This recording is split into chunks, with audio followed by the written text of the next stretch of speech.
X minus 18 minutes.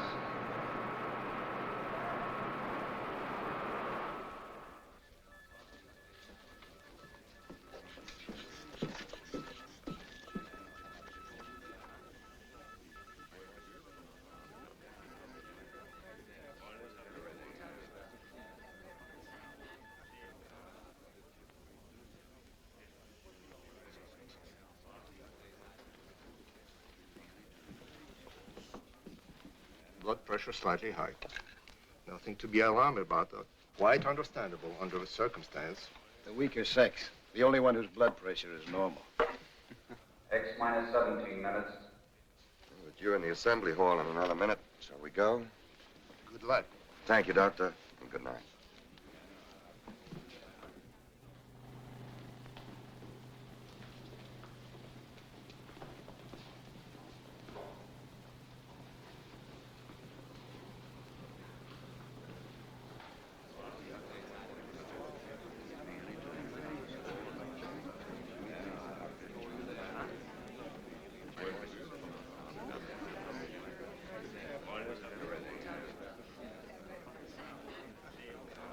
X minus 16 minutes.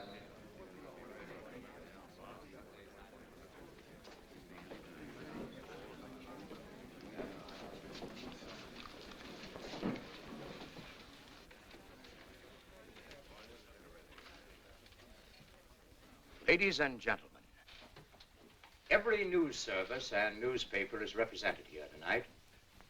And for your cooperation in the past, when complete secrecy was vital, we are grateful. However, I must make something clear. Although ours is not strictly a military project, a great deal of our research and knowledge falls within security regulations. Therefore, I must insist that you reveal only such information as appears in the authorized press release, which will be handed to you later. I'm sure that we can all recall the wild tales of the flying discs, flying saucers, spaceships, and who knows what imaginative creations. The press is to be commended for discounting, in most instances, these premature rumors, and so helping to minimize public apprehension. Tonight, you are invited here to witness an important event. You are all familiar with our previous work in sending robot missiles into space. That phase is at an end. Tonight, we will launch the first manned spaceship, the RXM, Rocketship Expedition Moon. X minus 15 minutes. Forever, man has dreamed of visiting the nearest of heavenly bodies. Some for adventurous, fantastic reasons. Others, like ourselves, because they visualized a successful lunar expedition as the first step toward practical interplanetary travel. Today, there is even the possibility that an unassailable base could be established on the moon to control world peace. I will now introduce to you the head of this expedition and his crew, Dr. Carl Ekstrom, designer of the RXM, and as you all know, one of the most brilliant physicists of the day, and an old friend. Dr. Lisa Van Horn, his most able co-worker and assistant, Doctor of Chemistry. Colonel Floyd Graham, pilot. Mr. Harry Chamberlain, astronomer, of the Mount Wilson and Palomar Observatory staffs. Mr. Chamberlain will serve as navigator. Major William Corrigan, engineer. I shall now ask Dr. Ekstrom to outline the flight plan for you. Carl? X minus 14 minutes.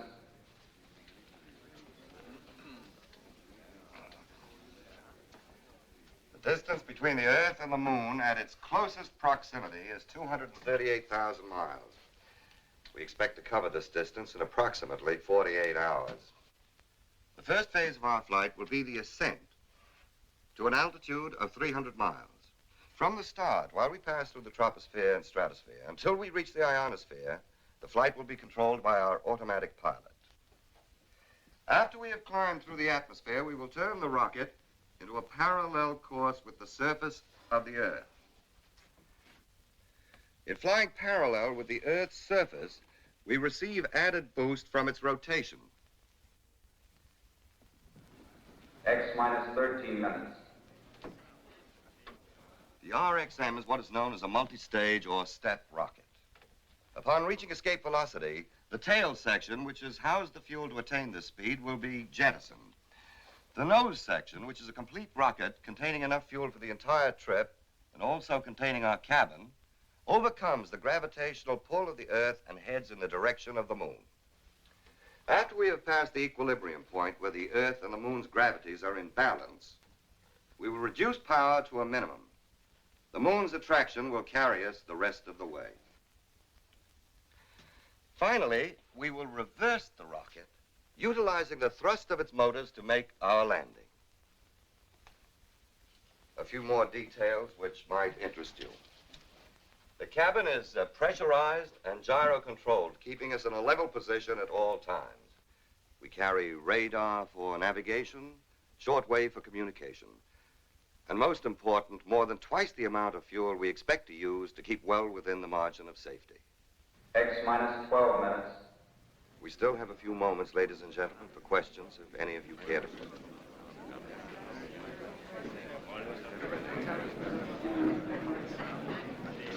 Chamberlain, how do you fit into the picture? Do you have any family? No, I've been living on mountaintops. I'm afraid it's too lonely for such opportunities. Have you ever done any flying? Only as a passenger. But you're the navigator. But you must realize that intersolar flight requires far more exact and precise navigation than any earthbound voyage. Mm-hmm. Of course, that's incidental. It is?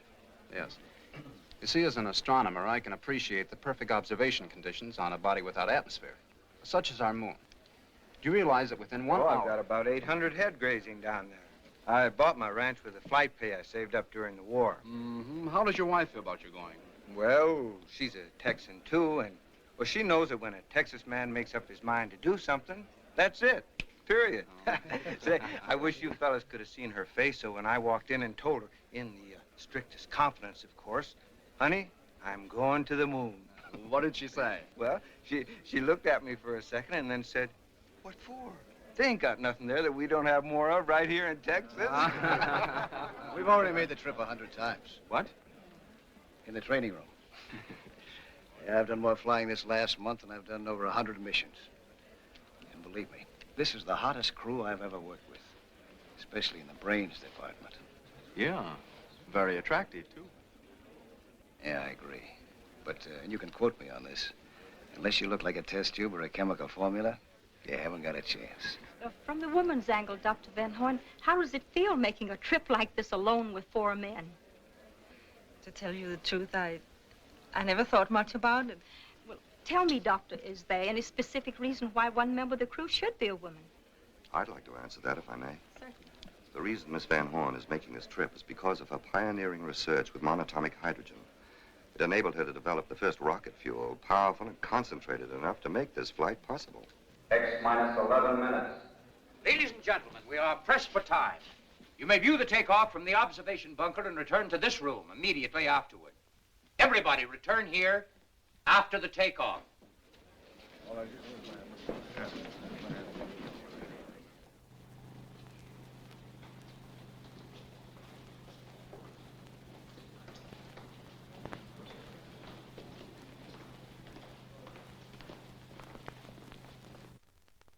X minus 7 minutes. Gyro control and compass okay. Battery's all up, autopilot's okay, everything's in order. Let's go. I've checked these calculations many times. They're perfectly correct.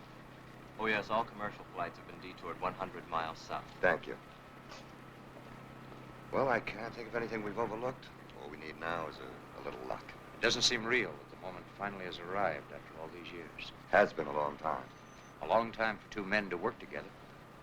You remember when we started, what they called us? Young crackpots. Yes, and what are we now? Maybe just crackpots.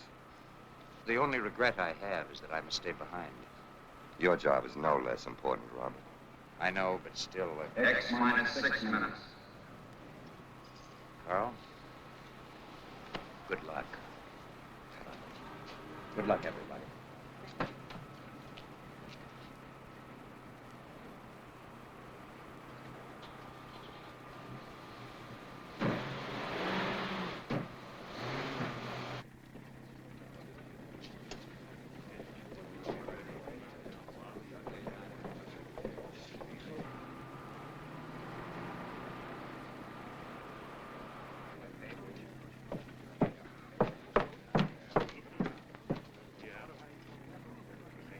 X minus 5 minutes.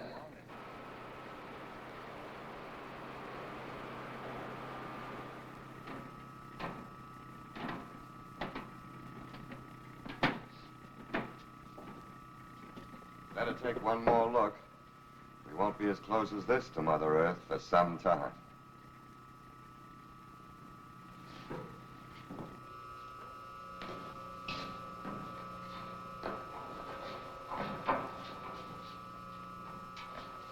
We'll give the motors a final once-over.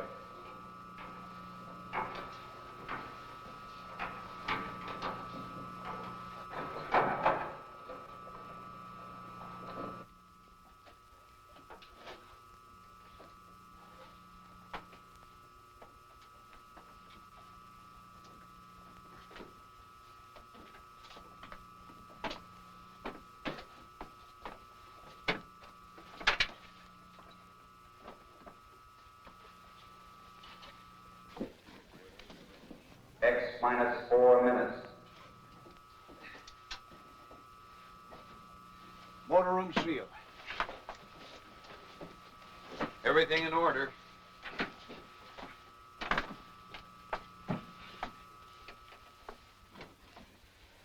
X minus 3 minutes.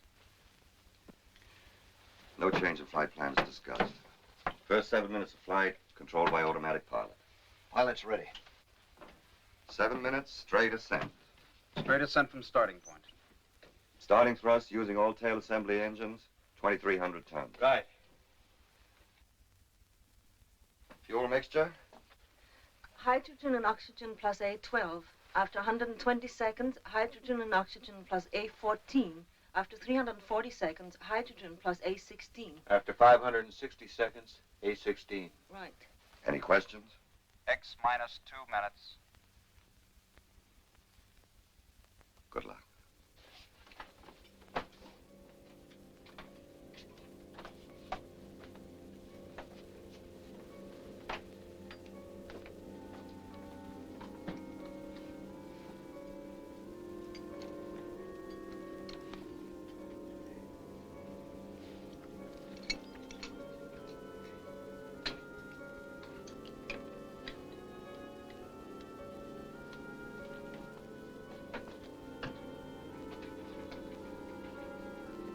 X minus 1 minute.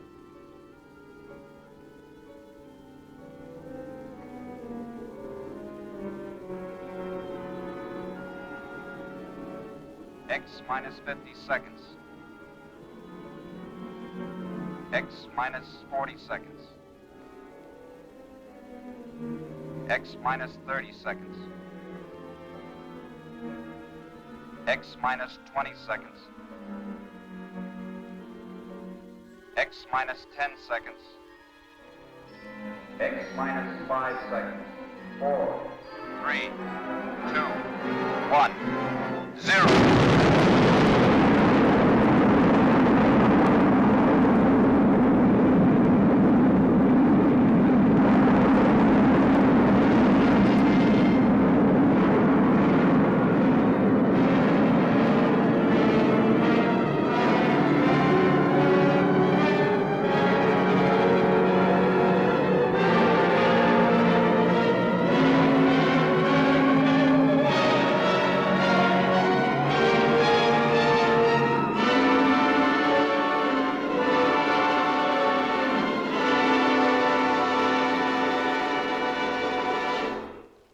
Now, if you will follow me, we will attempt to establish radio contact with the ship.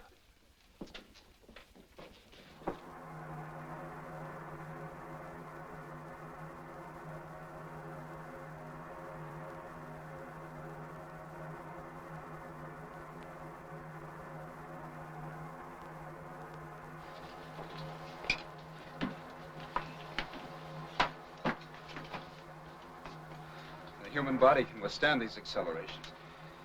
But it certainly was never meant to. I feel like I was just tossed off a spooky bronc. Are you all right, Doctor? Oh, yes, can't hurt an old campaigner like me. How about you? You all right? Certainly. Radar and gyro compass in order. Automatic pilot okay. Fuel consumption? Normal. Air pressure? 15 pounds.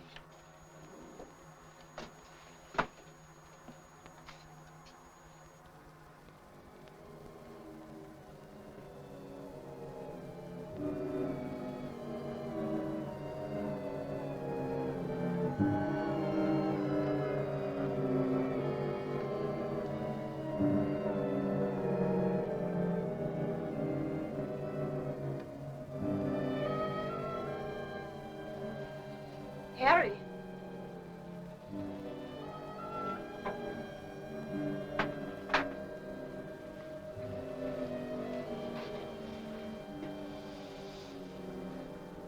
It's a marvelous sight, isn't it? It is. You can study maps and globes and try to visualize. But the actual experience, it's hard to express it. Stand by to turn.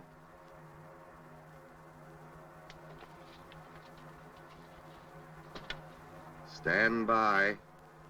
4, 3, 2, turn.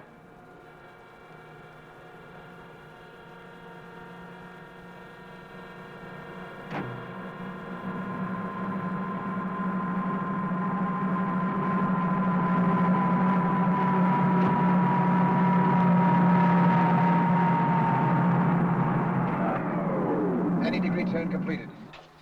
Shipping level flight speed, 3,400 miles per hour. Altitude 360 miles. How do we stand on fuel now? 3/10 supply left in tail section. Mixture at present? A16. Harry, contact the base. Right.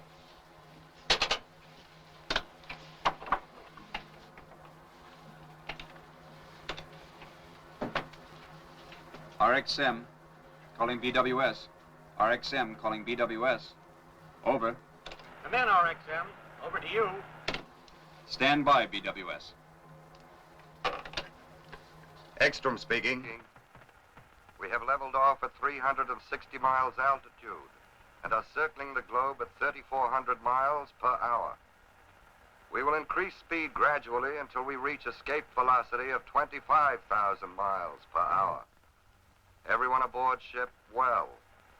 Over to you. We'll be standing by. 5,500 miles. Continue acceleration.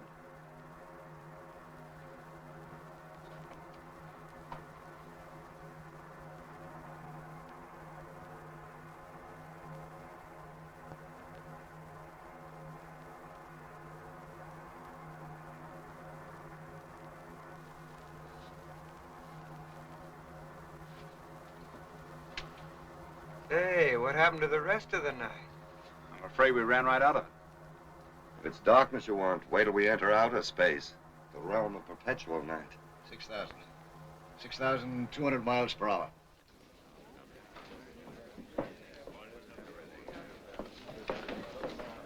Radar is tracking them perfectly. I had contact with them 4 minutes ago. Altitude 1,600 miles, speed 21,000 miles per hour, constantly increasing. They are about to reach escape velocity. 22,000. Bill, check the pressurizing system and oxygen. Boy, this kind of weather makes me feel right at home. It's like a nice, cool night in East Texas. 24,000. Take a reading the moment we attain escape velocity. Yes. Stand by. 25,000. Prepare to jettison tail section. Start the front assembly motors. Only 40 seconds supply of fuel left. Hold on tight, everybody. You ready? Ready. Go. Reduce power.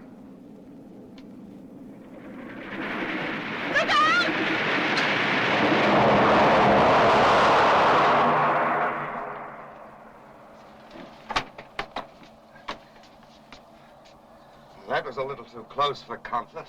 We might be in a vacuum, but I sure felt the wind of that one. Harry, contact the base again.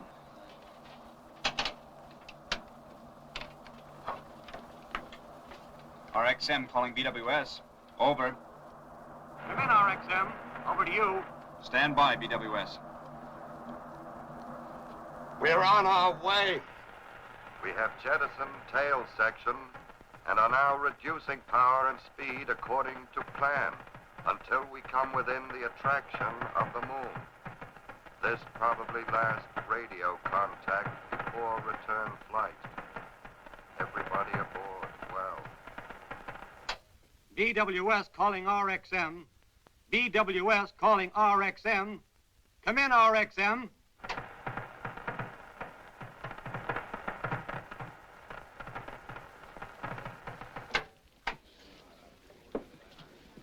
Ladies and gentlemen, we had hoped by having the entire press represented here tonight to eliminate any possible hearsay, rumor, or speculation from your reports. However, I regret to have to ask you to confine yourselves to the official news release. I promise to hand you any news that may come in as soon as it can be cleared.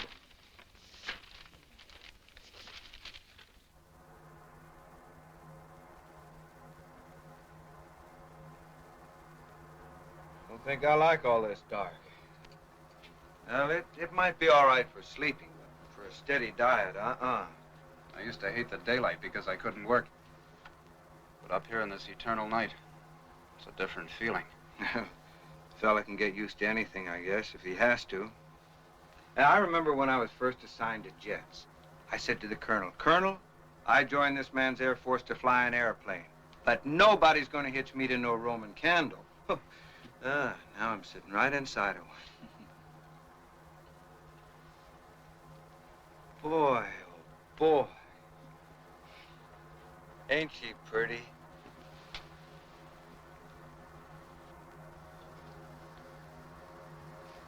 Can you see Texas? No, it's in the other hemisphere. Even so, from this distance, it would only appear a mere speck. A mere speck? Texas a mere speck? Oh, now, listen, my friend, I'm broad-minded. I've been around people, but don't you ever let any other Texan hear you say that. A mere speck.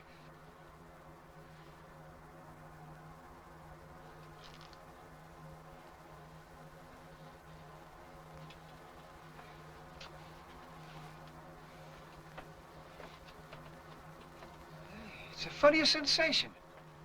I feel like I'm walking in a cloud. No effort at all. We're getting deeper in interplanetary space. Gravity will soon be practically non-existent. Look, we got a stowaway aboard. Hey, whoa.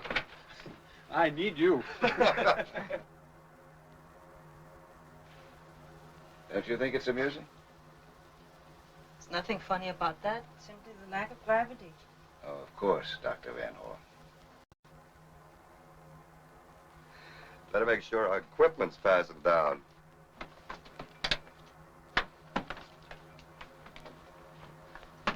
Now, don't get mad at me, but can't you ever relax? All these weeks, months, I've been watching you. Nothing but work, work, work. Well, I've been wondering, how does a girl like you get mixed up in a thing like this in the first place? I suppose you think that women should only cook and sew and bear children? Isn't that enough? There's such a thing as going overboard in the other direction, too, yeah. If you know what you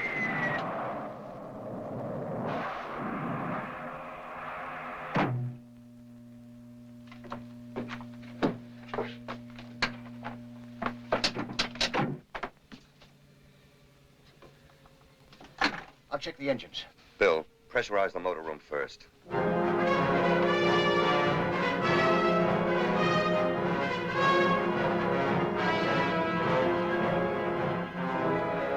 Motor room pressure up.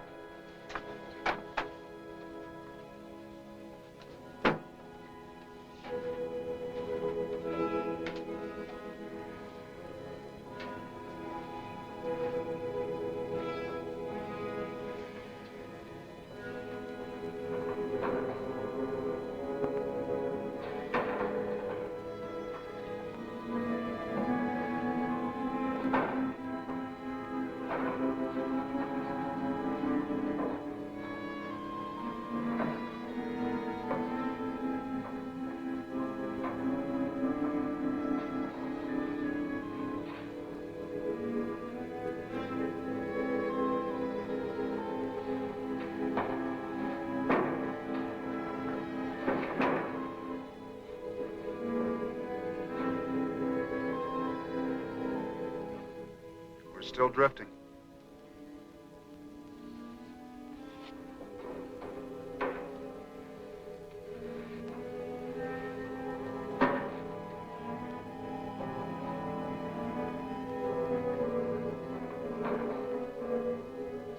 After 14 hours and 12 minutes, we've covered 112,000 miles. We'll come within the gravitational attraction of the moon. Well, that's not important right now. Without power, we're helplessly suspended in space. Even if we were already within the gravitational reach, we'd still be unable to make a landing. We need power to land. Checked and double-checked all connections. Primers, fuel injectors. Can't find a thing wrong. And it must be the fuel mixture.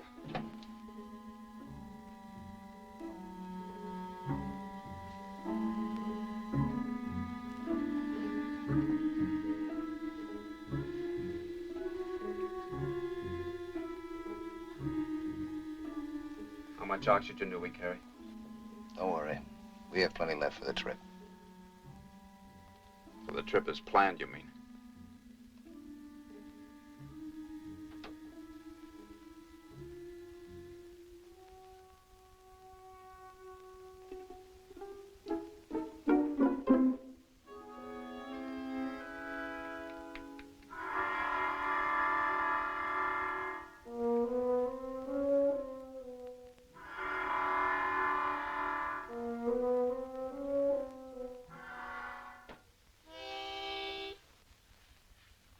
If you don't mind.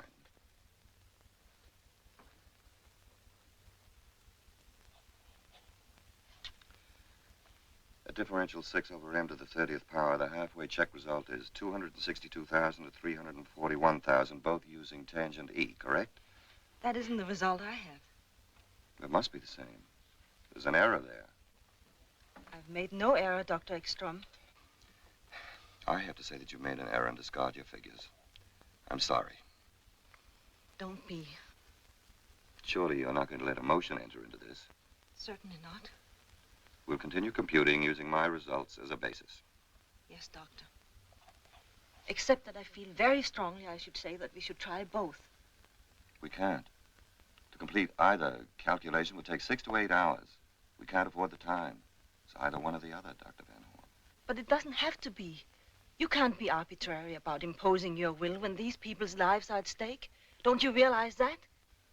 You speak as calmly as if you were saying pass the salt. Aren't you human? Are you made of ice? I'm sorry. I apologize. For what? For momentarily being a woman? It's completely understandable, Miss Van Horn. Now, shall we go ahead? Yes, Doctor. Tangent L9. Tangent L9.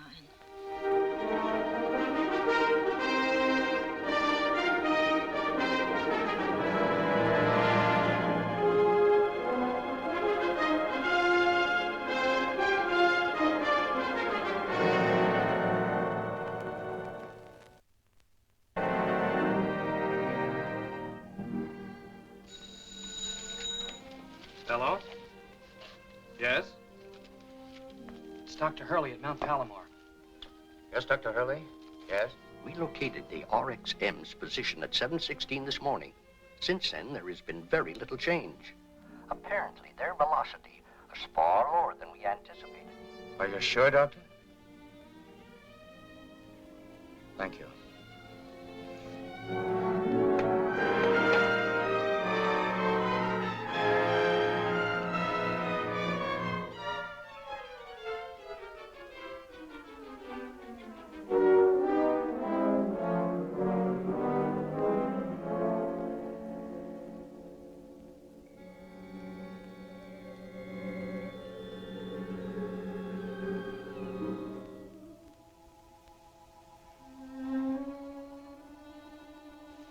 Wind that blows between the worlds. It cut him like a knife.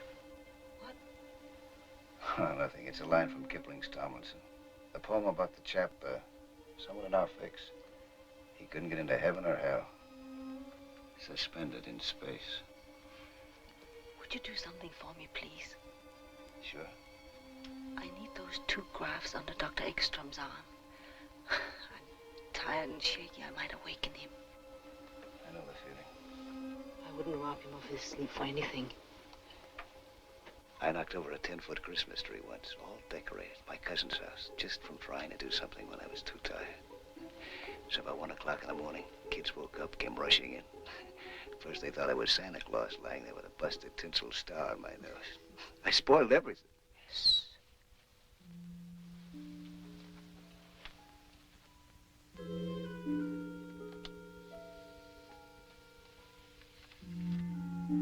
Thanks. It's no trouble.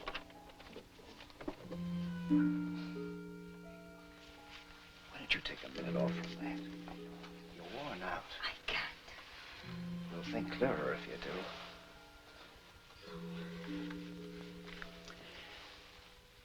When I was flying in the war, we had a guy like you in some of our long missions. Too bad. Too bad? Blew his top. We had to put him in Section 8. Held it in too long, never let down a second. You're right. I'm not even thinking straight anymore. Numbers buzz in my head like wasps. I ought to think of something different. How about that? Something no human being ever saw before.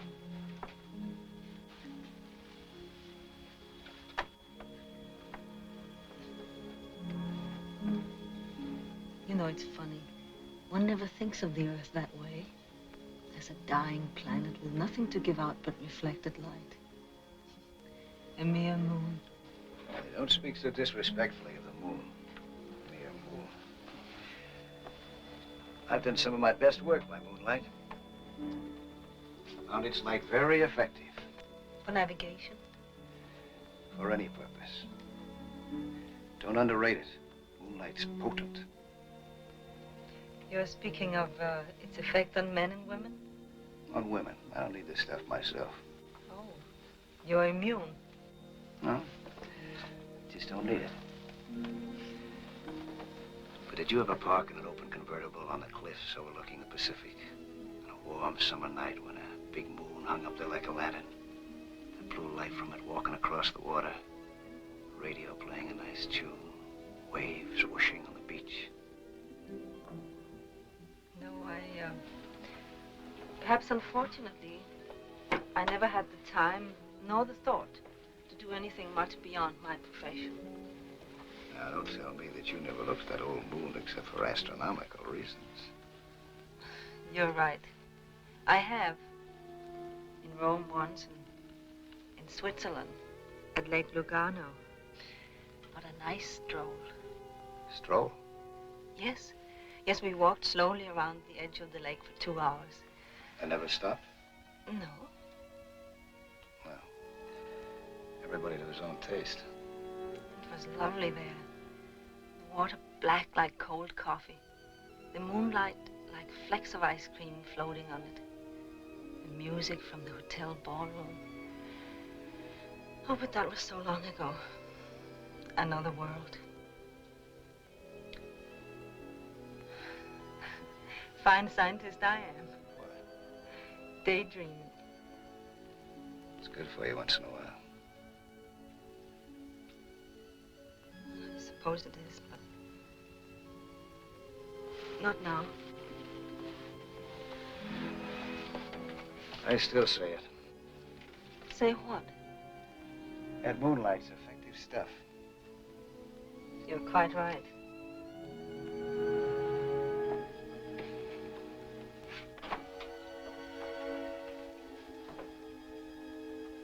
What effect a double dose like this would have in a convertible? Nothing. Skip it. Meteorites!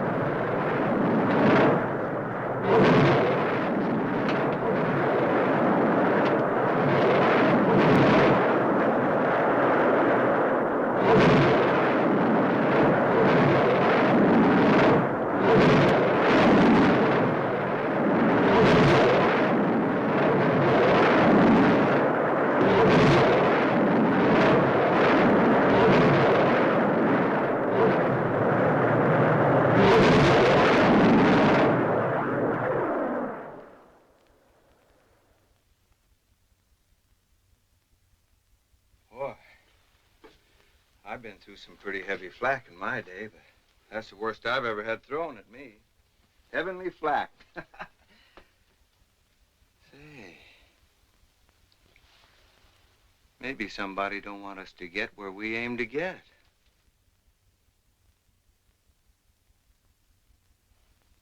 Oh, cheer up, Harry. After what we've been through, we'll get there, all right? Maybe it'd have been better if one of them had struck the ship. At least have been sudden. Quick.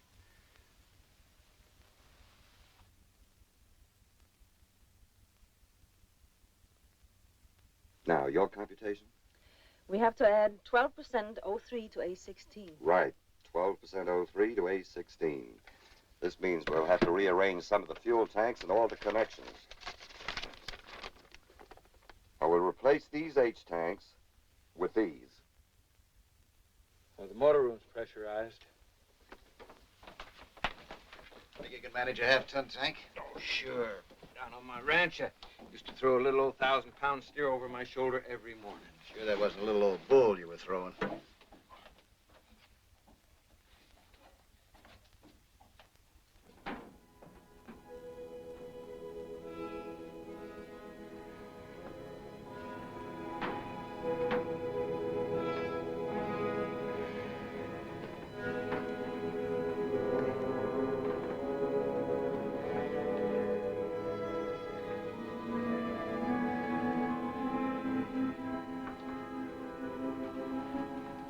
All right, Sampson, let's see you do your stuff. Think I was kidding, huh? You'll never prove it to me here.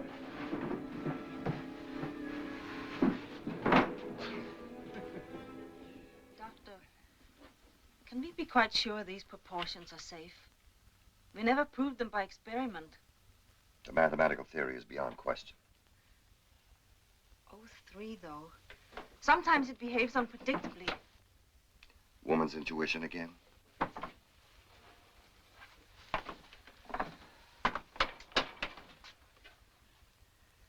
O3 to A16. 12% O3 to A16. Our chart deviation is 32 degrees. Present position is... We'll correct course when we're in powered flight once more. Right. All ready? Ready. Stand by, everybody.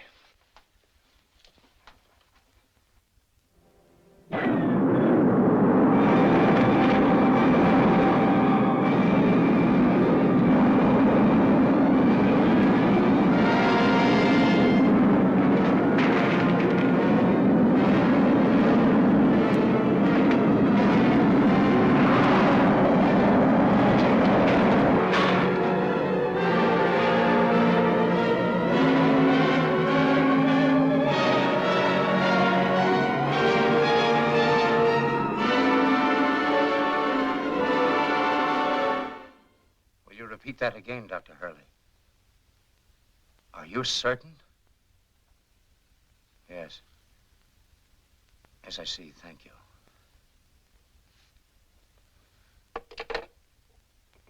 They are completely off their course. Moving with incredible velocity. Out into limitless space. I can't understand it.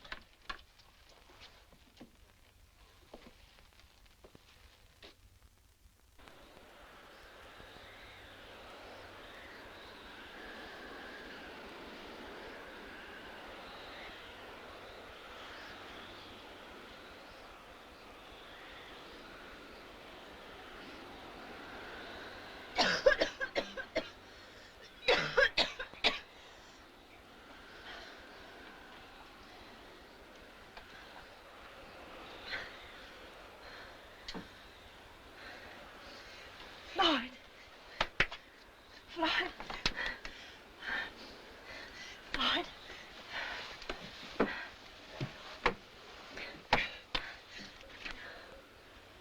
You all right? Yeah. Yeah, I'm all right. Harry. Harry. Harry. You're not getting enough oxygen.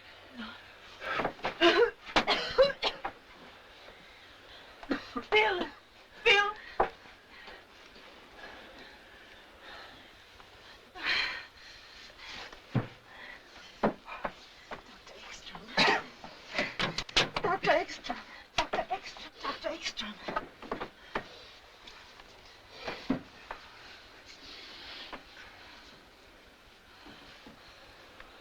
How long has it been since? I'm afraid we'll never know. How are the others? I think everybody's going to be all right. It must have been days. Fortunately, the engines were turned off. When? I must have turned the levers off when I blacked out. But at what speed? You know the consequences of a body moving with unchecked velocity in free space. Infinite motion. So we made a little detour. Now we gotta double back to that last road sign. Come on, let's go to work.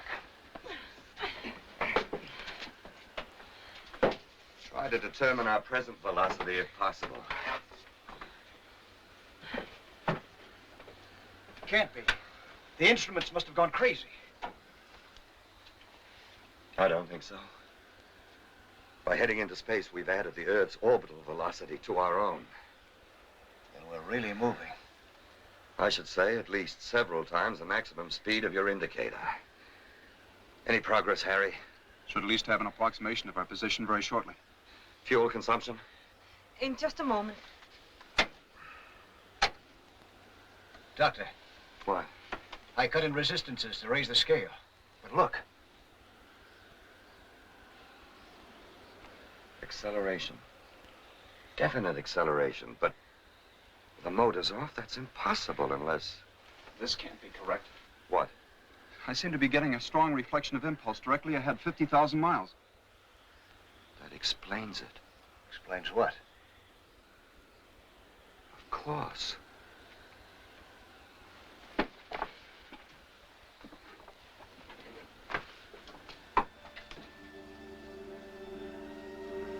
Unbelievable. It couldn't be mere chance.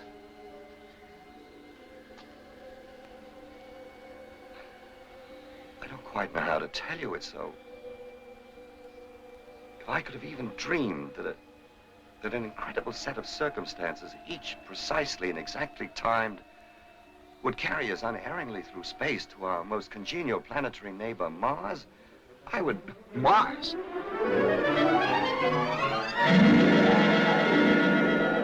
It's utterly unbelievable. No doubt whatsoever. Unmistakable.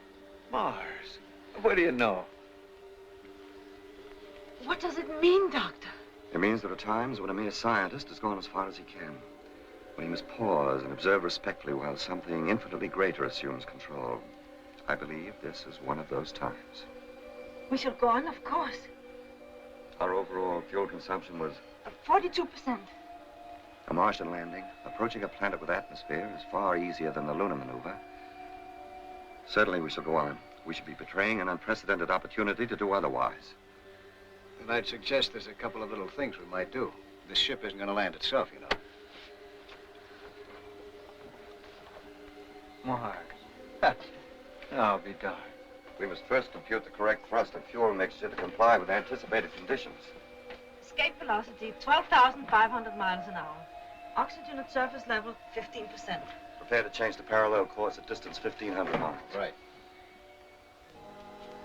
I've located them. Located what? The Earth and Moon. Well, where are they? Here, take a look.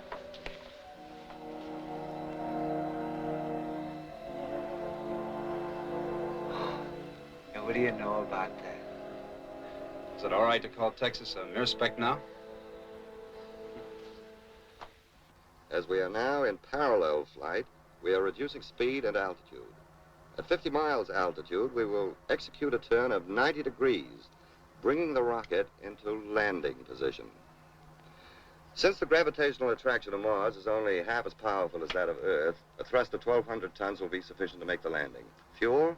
Hydrogen and oxygen plus A12.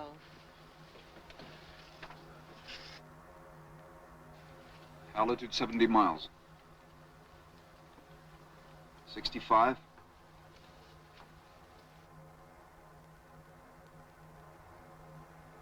60.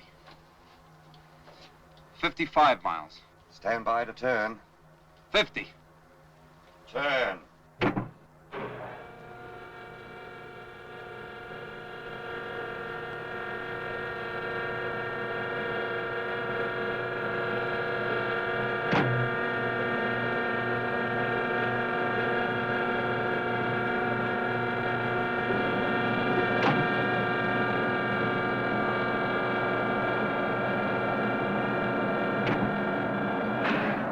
90-degree turn completed. Reduce power.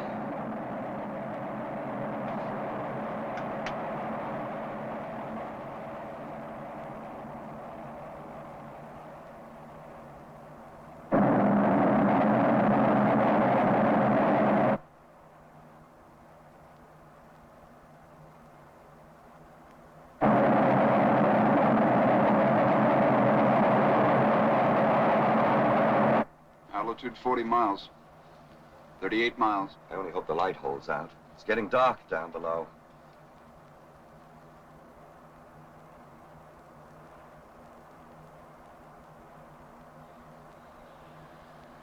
Clear to increase thrust at altitude 15 miles.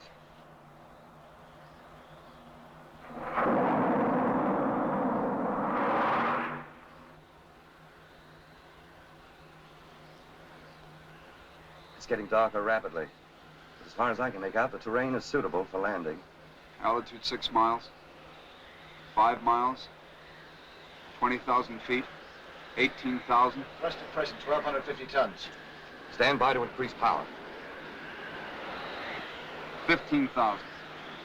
12,000. 10,000. 8,000. 7,000. 6,000. We're losing altitude too fast. Increase thrust to 3,000 tons. 4,000 feet. 3,000.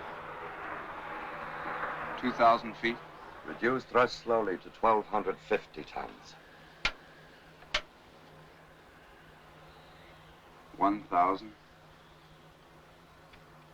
500.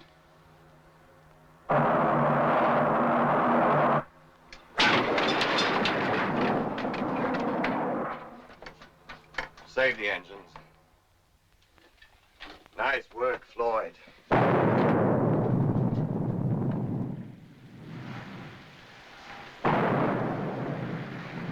Mars extending us a welcome. Now we're prepared to disembark first thing in the morning. In the meantime, we can rest and get our equipment ready. Well, that's what I've been waiting for.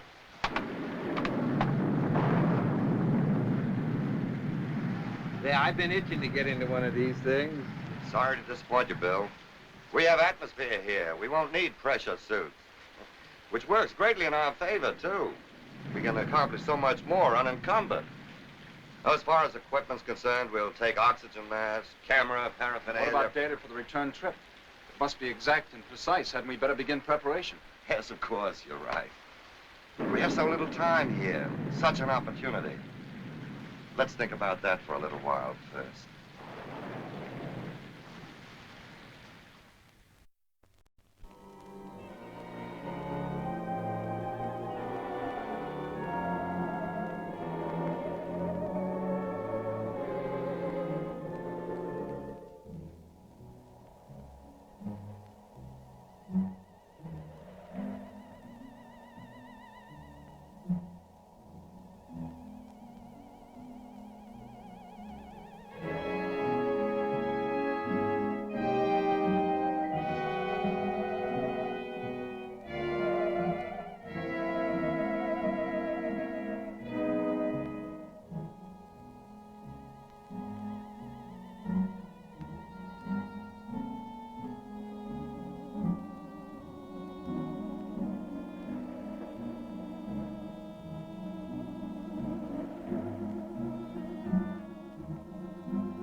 destinations ahead.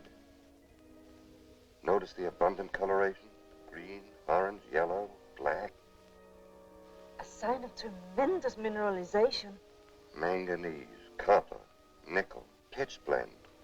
Immense deposits of pitch blende.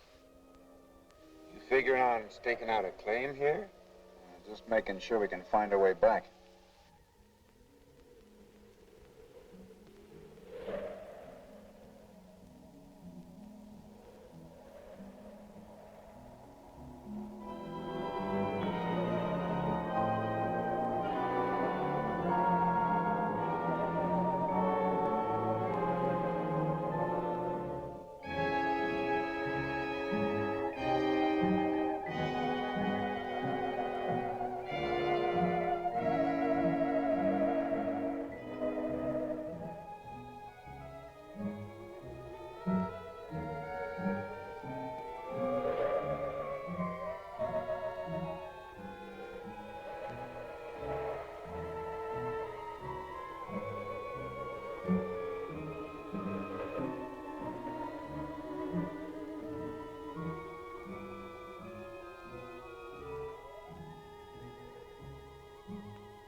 All we've seen so far is rock and sand, sand and rocks.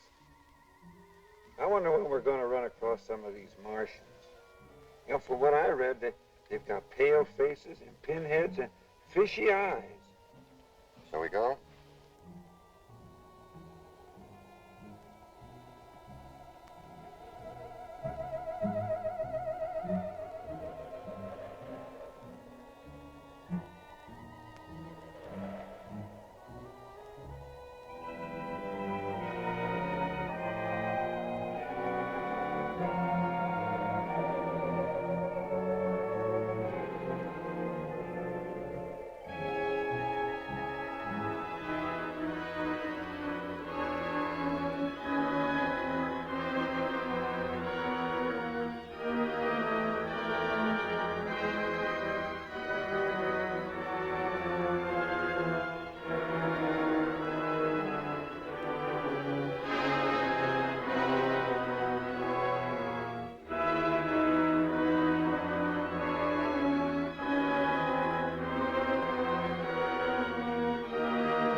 The mind that conceived this must have been of a high order of intelligence, at least the equal of Earth, perhaps considerably above ours. To think that a complex, organized society existed here once.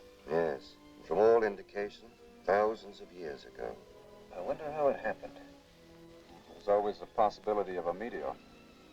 But then it would have created a depression like a moon crater. No, this wasn't caused by a meteor. This is definitely blast effect coupled with intense heat. There's a strong field of radiation over there.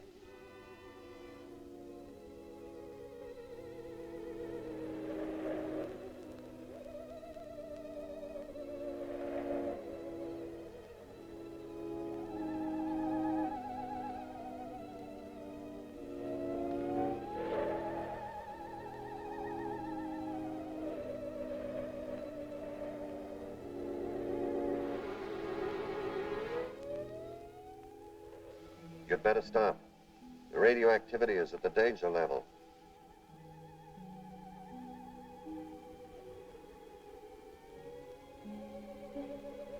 Ironic, isn't it? The mind of man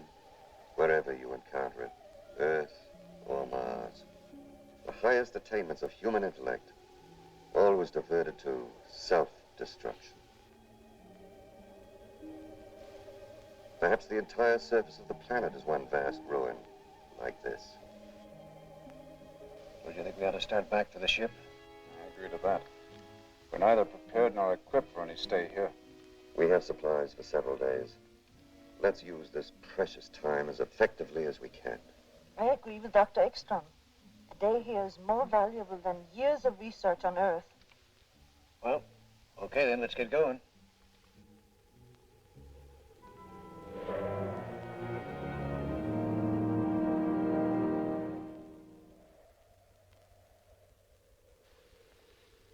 What a lesson here for our world. One blast, thousands of years of civilization wiped out. Could there have been any survivors? I should hate to think so.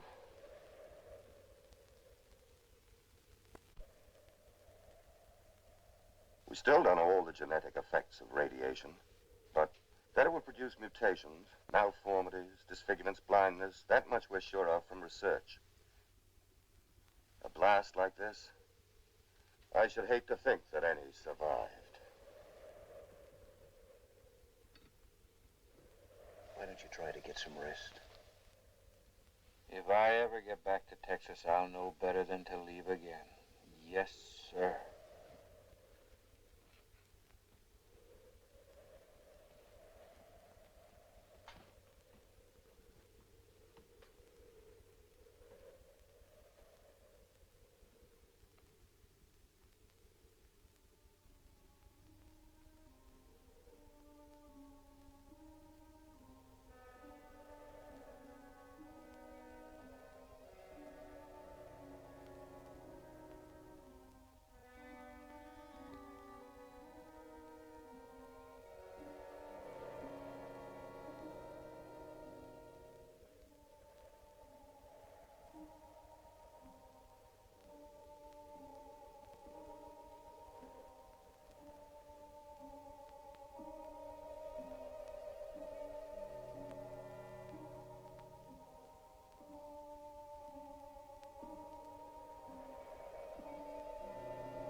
Bill.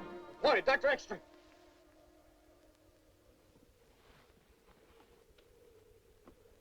There were men out there. Look, you gotta believe me. It wasn't a nightmare. I haven't slept at all.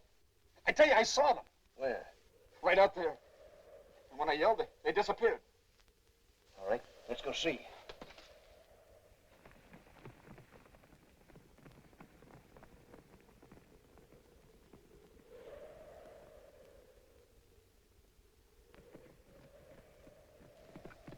Right here.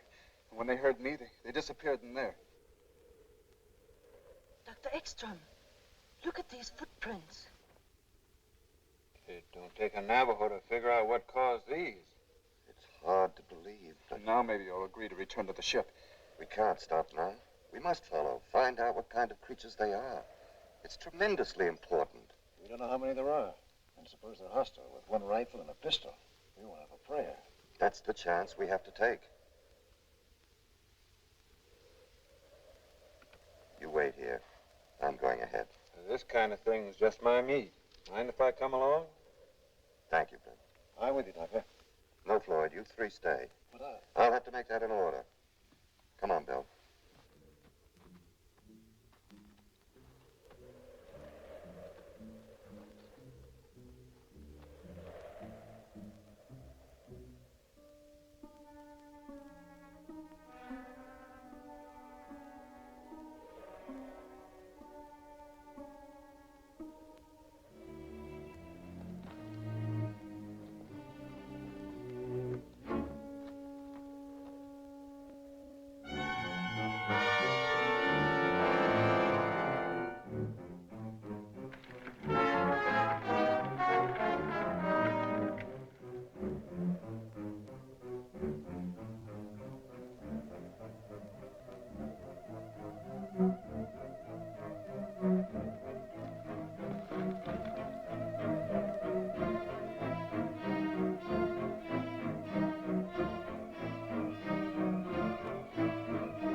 atomic age to Stone Age.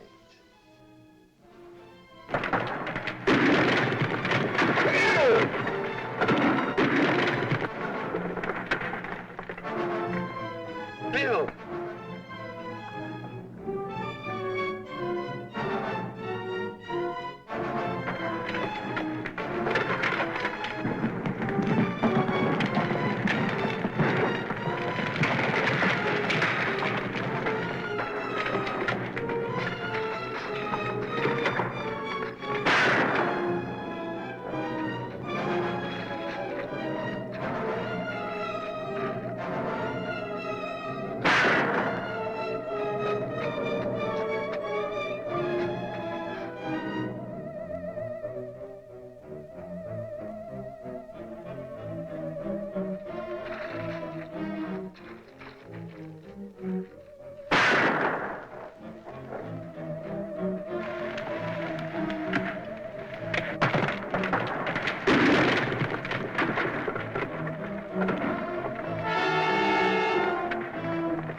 Dr. Ekstrom.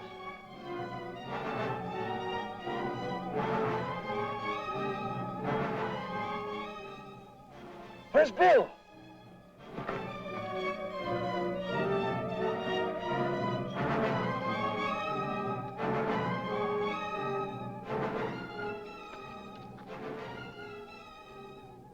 Murdering savages.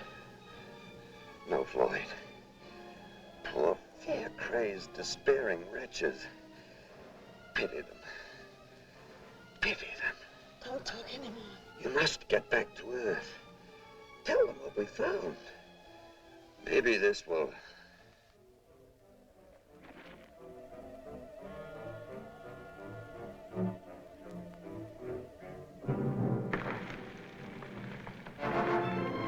Look out.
I wish Harry were able to help. It's impossible to get a precise result without radar. You've done a wonderful job. We should have fuel enough for a landing. When will we feel the Earth's gravity? As soon as there's an increase in speed. According to elapsed time and velocity chart, almost any minute now. But without a check from Harry, it's... I know we're in a tight spot, but we'll manage somehow.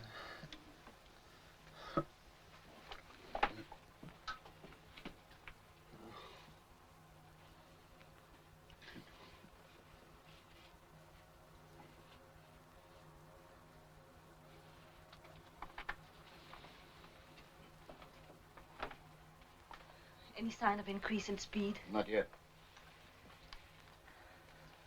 You know, you're a pretty swell girl, Lisa. Girl? I'm not Dr. Van Horn anymore? No, just Lisa. Doing her job.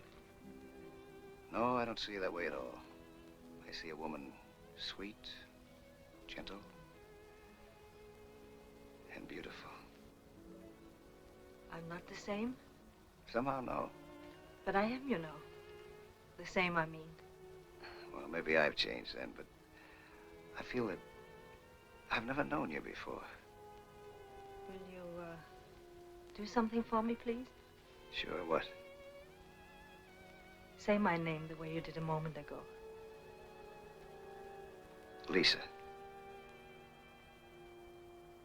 RXM calling BWS. RXM calling BWS. Come in, BWS. Over. Come in, BWS. I can't contact them. They won't answer. They won't ever answer. Of course they will. Speed's increasing. We're gonna make it. Shut off the fuel.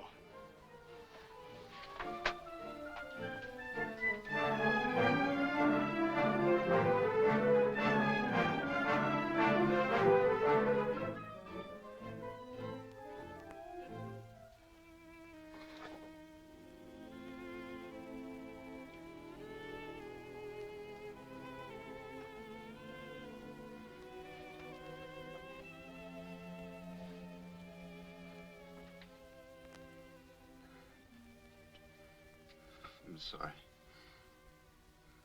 I wish I could help. You heard what Floyd said. Everything will be all right. What about the fuel? We lost so much. Yes.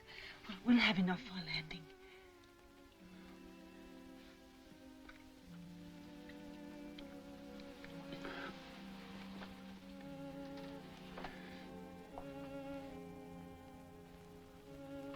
How are we doing?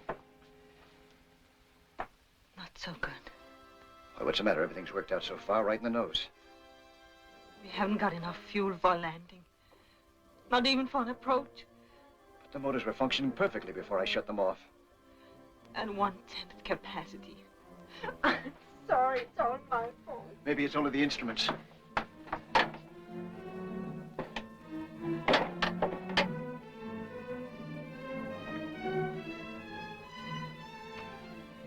It's hopeless. We are lost. Everything is lost. All Dr. Ekstrom's work in vain. Now the world will never know the terrible truth we learned. No. Maybe there's still a chance. We must be close enough for shortwave. Try to contact the base. If we only could.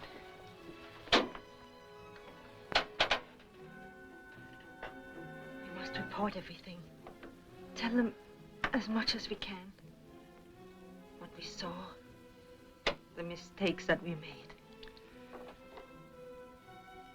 RXM calling BWS. RXM calling BWS. Dr. Fleming. Yes? The radio control room just called. They've contacted the RXM.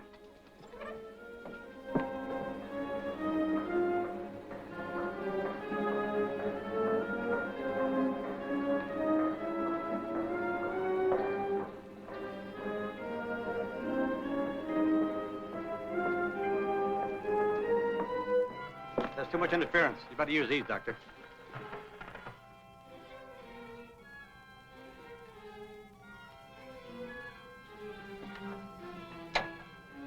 BWS. Fleming speaking. Calling RXM. Come in, RXM.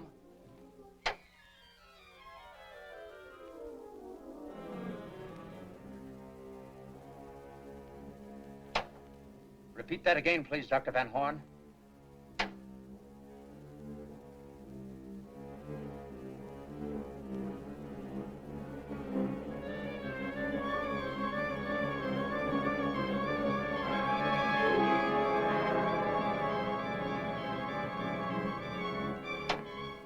What about Dr. Ekstrom?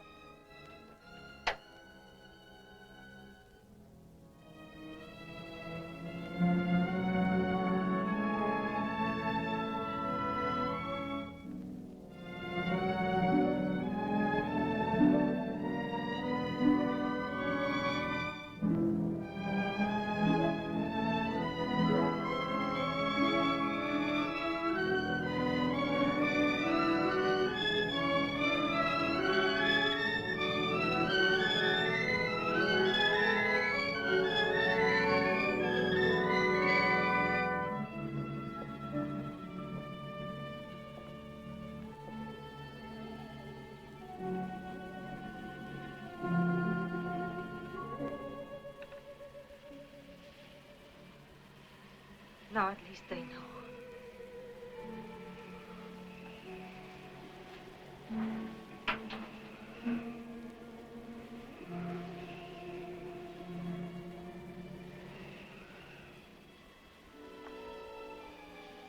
Lloyd, hold me.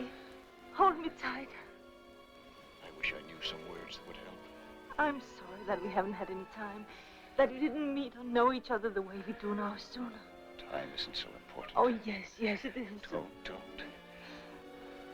We can say that time is behind us, that we've had years together. Yes. I can tell you about 1,000 wonderful hours we've spent together, because I feel we would have, inevitably. And there's not that much difference between the future and the past. Not if you feel this way about it, no.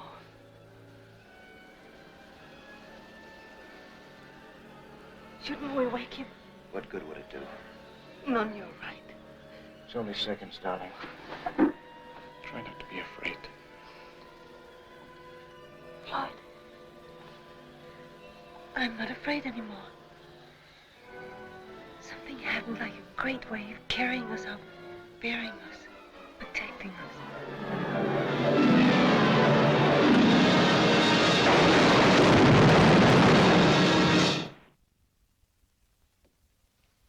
Dr. Fleming? Yes? The men from the news syndicates are still waiting. All right, let them come in.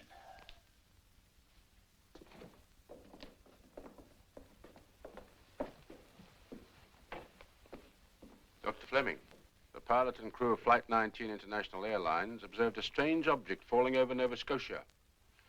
According to their report, it could have been the RXM. My office has been getting the same story over the wires for hours. We know the RXM has been overdue a long time. Is there any connection, Doctor?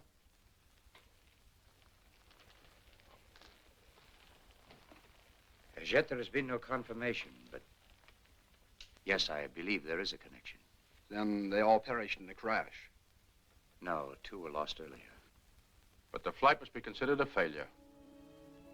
Failure? Every point of our rocket theory has been established. It has proven that interspace travel is not only possible, but practicable. And it has supplied us with information which may well mean the salvation of our own world. No, gentlemen, the flight of the RXM was not a failure. Tomorrow we start construction of RXM-2.